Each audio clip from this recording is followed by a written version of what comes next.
सुप्रभात मेरे प्यारे बच्चों। पिछली वीडियो में हमने दानी सुमन कविता को अच्छी से समझा था। अब हम उस पर आधारित कुछ सामान्य प्रश्न करेंगे। पहला प्रश्न है, शैशव जीवन की किस अवस्था को कहते हैं? शैशव जीवन की शिशु अवस्था को कहते हैं। प्रश्न नंबर 2, दानी सुमन कविता में किसे संबोधित किया गया है? दानी सुमन कविता में फूल को संबोधित किया गया है। प्रश्न नंबर 3, कली रूप में पुष्प को अपनी गोद में कौन खिलाती थी? कली रूप में पुष्प को अपनी गोद में हवा खिलाती थी। प्रश्न नंबर 4, भ्रमर फूल पर क्या पाने की चाह में मंडराने लगे?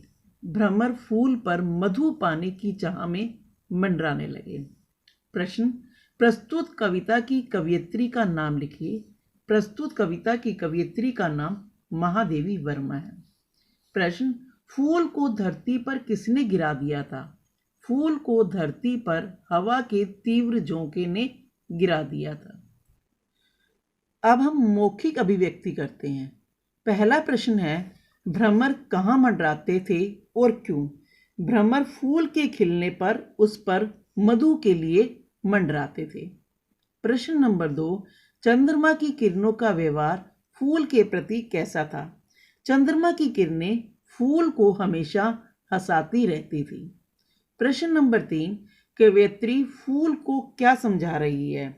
कवयित्री फूल को यह समझा रही है कि यह संसार अत्यंत स्वार्थी है, अतः तेरे मुरझाकर अपना संपूर्ण जीवन दान करने पर भी कोई दुखी नहीं होगा और तू क्यों दुखी होता है?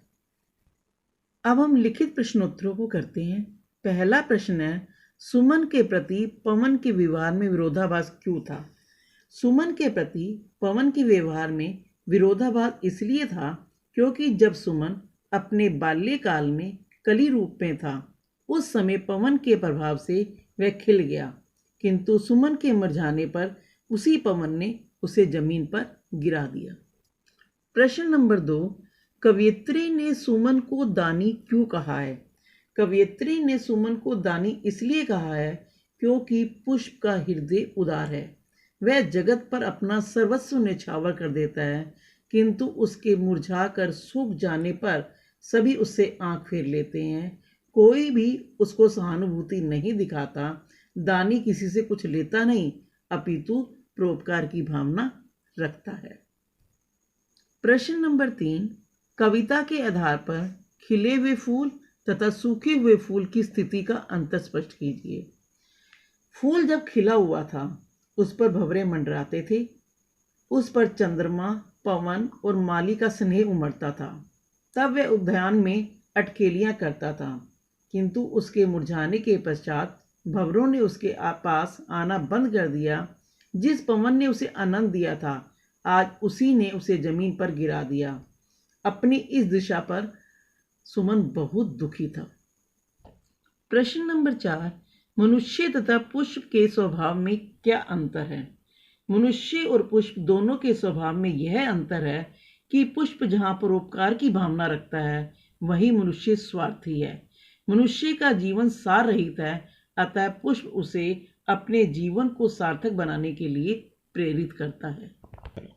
प्रश्न है, यह कविता क्या संदेश देती है?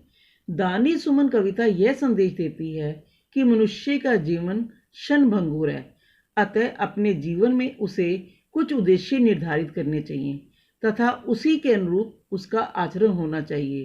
परोपकार की भावना व्यक्ति के भीतर सदैव बनी रहनी चाहिए तथा उसे स्वार्थपरता से दूर रहना चाहिए। अब है, निम्नलिखित पंक्तियों का भाव लिखिए। जब ना तेरी ही दशा पर दुख हुआ संसार को, कौन रोएगा सुमन हमसे मनुज निस्सार को।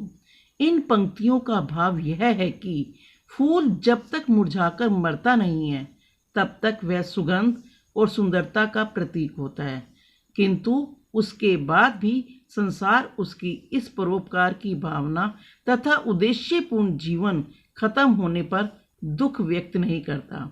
फिर हम जैसे सार रहित मनुष्य के हर्ष पर आंसू बहाने वाला कौन है?